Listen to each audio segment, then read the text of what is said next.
अल्हम्दुलिल्लाह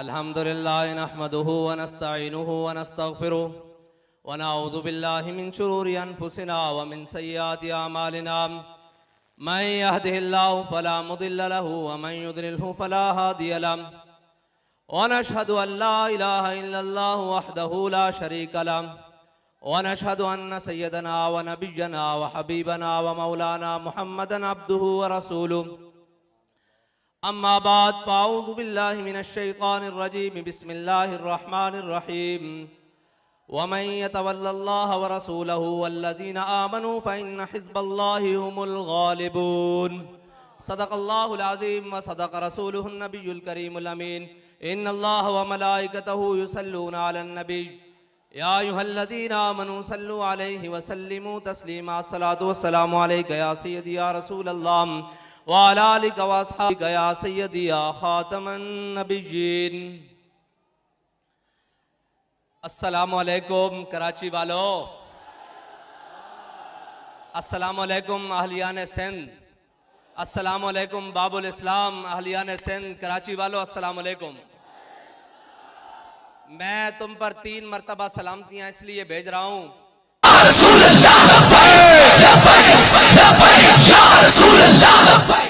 और जिस दिन तहरीक लब्बैक या रसूलुल्लाह ने महंगाई निजात मार्च रखा है, यह दिन कोई आम नहीं है।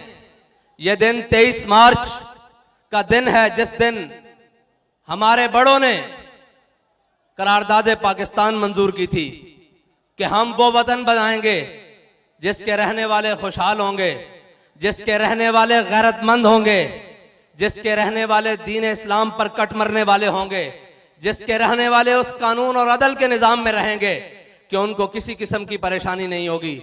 लेकिन 75 साल से हम पर वो बुज़दिल, वो बेशरम और वो वलैती लीडर हम पर मुसल्लत कर दिए गए, जिन्होंने इस कौम को बजाय कि ये दिन इस तरह मनाते कि आज वो दिन है जिस दिन इस रियासत की इस बुनियाद रखी गई, लेकिन आज वो महंगाई का रोना रो रहे हैं।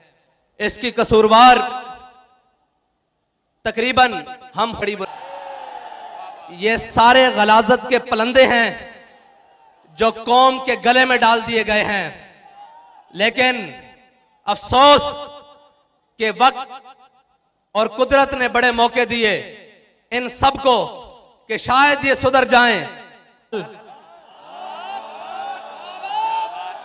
फिर के गली गली तबाह, ठोकरें सबकी खाए क्यों, अब जाओ प्यूटन की ठोकरें खाओ। अब इनका जनाब चलता है नज़म, उस सब के सरबराह तुम खुद और तुम्हारा बाप है। और हमसे तवक्को करते हैं कि कहीं सीट एडजस्टमेंट हो जाएगी।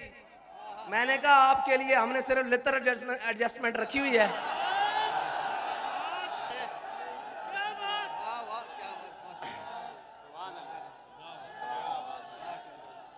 भाई इसलिए कि सीट, और मेरी बात सुनो, ताली नहीं मारनी, वो हमने नारा लगाना है जिससे इनके जिगर पिघलते हैं। नारा हमने वो लगाना है।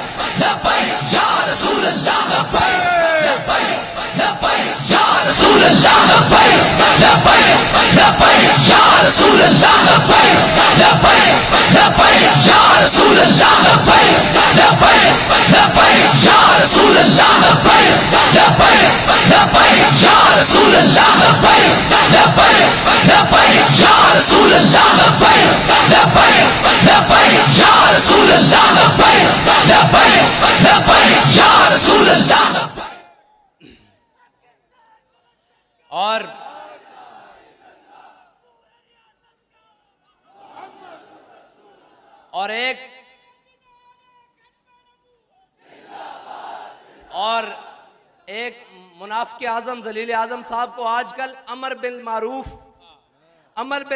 आई हुई है। और मैंने कहा भाई अमर बिल मारूफ जिनके नामे नामी से नेकी बनी है ना, पहले उनकी इज्जत की तो बात करो। अमर बिल मारूफ तो बाद में है, पहले जिनकी वजह से हमें दीन मिला है, नेकी मिली है, राय हिदायत मिली है, पहले उनके नाम की तो बात करो। ये दो नंबरियां नहीं चल सकती। और काश कि वो वक्त तुमने ना खोया होता। तुम्हें आना तो मैदान में ही पड़ा है ना। हम तुम्हें कहते थे ये कुर्सी 4 दिन की है, आना तुमने कौम में ही है और तुम्हें लगाना मैदान ही पड़ेगा। काश के ये मैदान तुमने हुजूर की नामूस के लिए लगाया होता। काश के ये बयान तुमने हुजूर से ही दुआ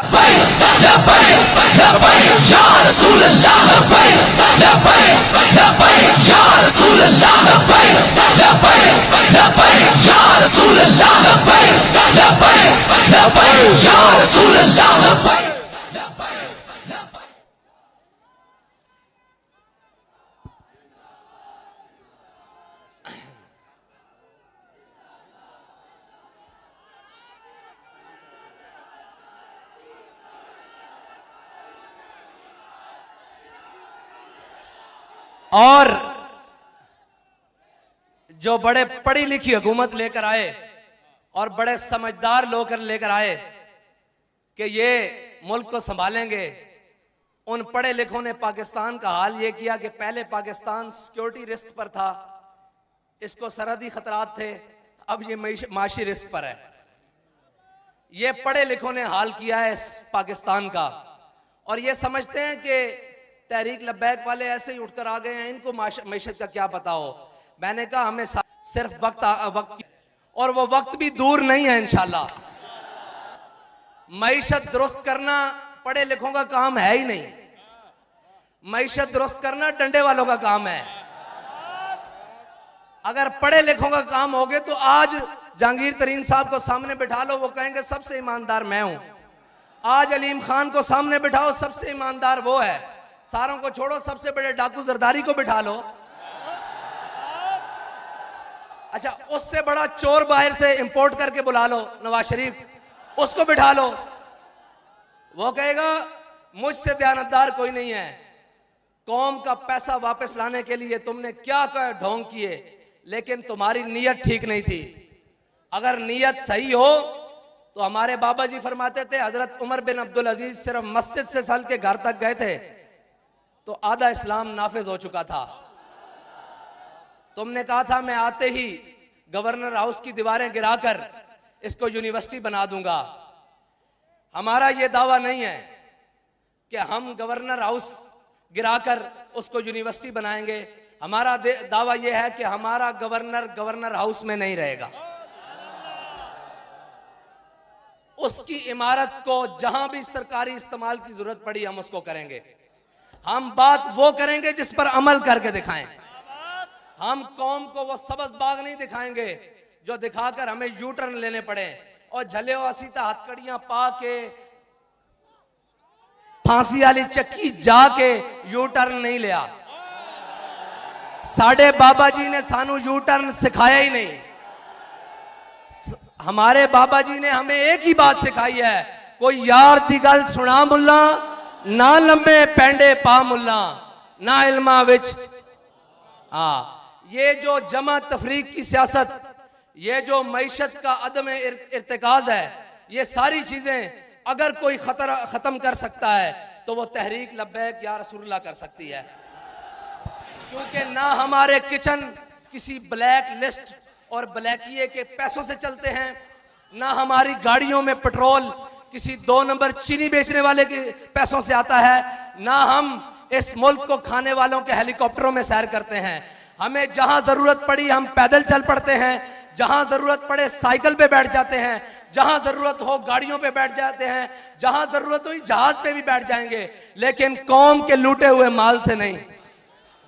क्योंकि तुम इसलिए कुछ नहीं कर सकते इन चोरों के बारे में, इन महंगाई बढ़ाने वालों के बारे में, इनके बारे इसलिए कुछ नहीं कर सकते क्योंकि तुम्हारे किचन इनके पैसों से चलते हैं, तुम्हारी अयाशियां इनके पैसों पर मुनहसर हैं और तुम्हारी सारी चीजें इनके जनाब एटीएम कार्ड्स पर हैं।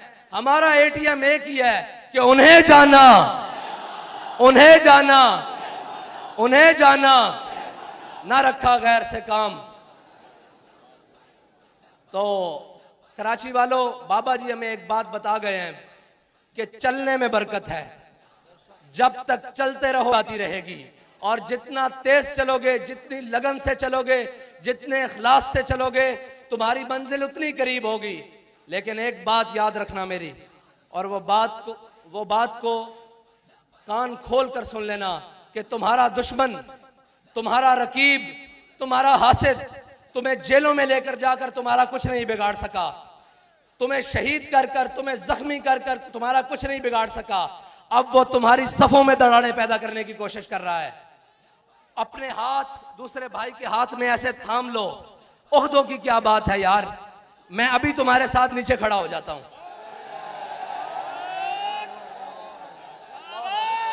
इन चीजों की कोई हैसियत नहीं। बाबा जी हमारी आंख में सोना और मट्टी बराबर करके गए हैं।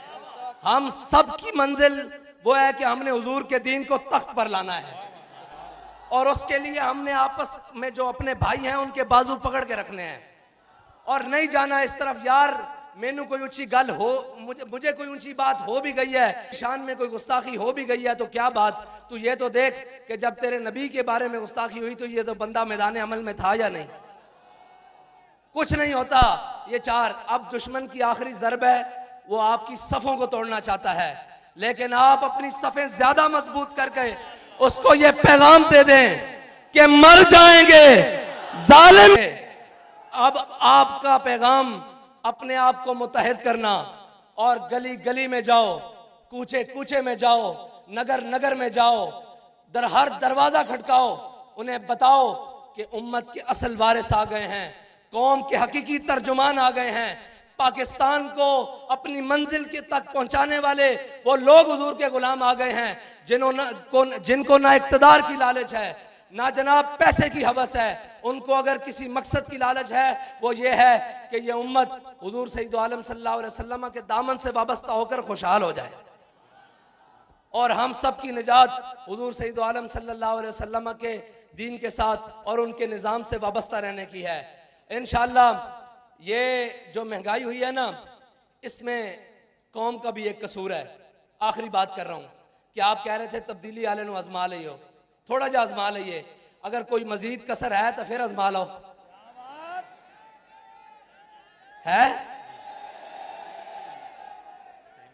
अब इन सब चोरों डाकुओं से जान छुड़ाओ और हुजूर सैयद आलम सल्लल्लाहु अलैहि वसल्लम के दीन को तख्त पर लाने की मेहनत करो, सुबह शाम मेहनत करो, और इस तरह निकलो कि तुम्हें किसी की झिझक नहीं होनी चाहिए, किसी की शर्म नहीं होनी चाहिए। वो पूरा सिंध लूट कर अगर महंगाई मार्च कर सकता है, आज़ादी मार्च कर सकता है, तो हम तो वो हैं कि जिनके दामन पर ना करप्शन का दाग है, ना गद्दारी का दाग है, ना बैरूनी मुल्क से बैरून पैसा भेजने का दाग है, ना लिसानी दाग है, ना कौमियत का दाग है। हमने तो नारा ही वो लगाया जो पूरी उम्मत का नारा है कि मन सब्बा नबी जन, मन सब्बा नबी जन।